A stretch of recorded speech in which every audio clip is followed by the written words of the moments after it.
拍呢條片咧係想藉住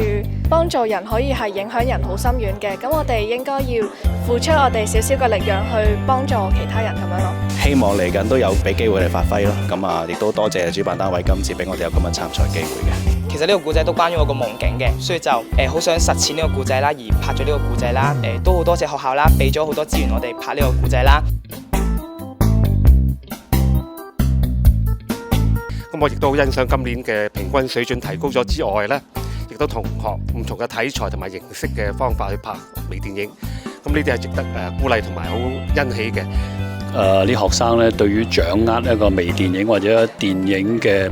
format 咧，似乎係有好大嘅進步，咁我覺得值得鼓勵。